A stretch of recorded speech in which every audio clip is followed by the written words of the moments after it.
નમસ્કાર મિત્રો, રિકવરી લો ફાર્મ ફેમિલીમાં તમારું સ્વાગત છે।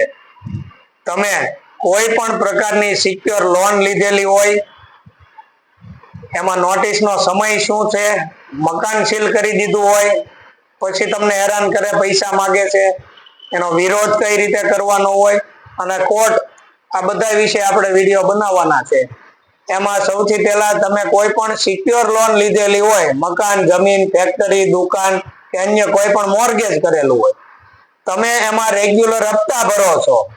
સામાન્ય રીતે મોટા ભાગના કેસમાં બધાને પોતાનું ઘર છે વાલું જ હોય ભાઈ, ગમતું જ હોય, કેટલુંક ડાઉન પેમેન્ટ ભરેલું હોય, લોન કરાવો ત્યારે કેટલો ખર્ચો કરેલો હોય, નાનું મોટું ફર્નિચર કરેલું હોય, આ તમામ વિધિ વિધાનોથી જ આપણે ઘરમાં રહેવા ગયા હોય, ગૃહ પ્રવેશ કરેલો હોય, છતાં પણ ક્યારેક સમય, સંજોગ અને પરિસ્થિતિના હિસાબે આપણે આ ભોગવવામાં, એટલે કે આપણે જે મકાન લીધું છે એ આપણે બરાબર રહી શકતા નથી, ભોગવી શકતા નથી, ત્યારે કોઈક હોસ્પિટલનો પ્રોબ્લેમ આવી જાય, અથવા તો કઈ મંદી આવી જાય, અથવા તો કોઈ વેપારી કે ક્યાંય આપણા પૈસા ફીટ થઈ જાય, તો કોઈ ને કોઈ પ્રકારે જિંદગીમાં નાની મોટી તકલીફ આવે અને હપ્તા ભરવામાં આપણે સક્ષમ રહેતા નથી।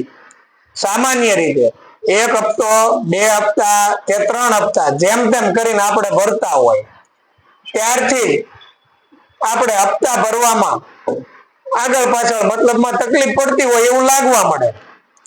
એમાં કેટલાક ભીખ મંગાવો છે, માનનીય સુપ્રીમ કોર્ટે જેમને ગુંડાઓ કીધા છે એવા એક હપ્તામાં નોટિસ ચોંટાડી જાય।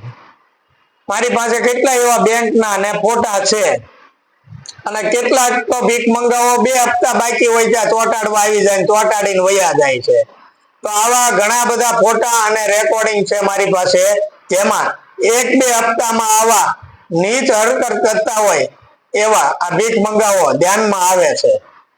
મૂળ માનસિક ટેન્શન આપવું, મગજમારી કરતા હોય, ડરાવતા હોય, ધમકાવતા હોય, કેટલાક તો પોલીસ બનીને મગજમારી કરતા હોય, કેટલાક વકીલ બનીને મગજમારી કરતા હોય। આ જ હપ્તો હજી તો બાઉન્સ ગયો હોય કે 5 દિવસમાં નોટિસ લઈને દોડ્યા આવે ભીખ મંગાવો, ફેક નોટિસ હોય આ બધી, તો કેટલાક બેંકના મેનેજર બની જાય પાછા। તો આવા લુખાઓ છે બીજા દિવસે ક્યાંકથી નોટિસ લગાવીને આવી જાય, બનાવીને ટાઈપ કરીને લેતા આવે। તો આવા ભીખ મંગાવો, કબૂતરબાજો કે લુખાઓ કે માનનીય સુપ્રીમ કોર્ટે જેમને ગુંડાઓ કીધું છે એવા આવા લોકોથી તમારે ડરવાનું નહીં, ડરવાનું બંધ કરો અને થોડું બોલવાનું રાખો અને નિયમો જાણવાનું રાખો।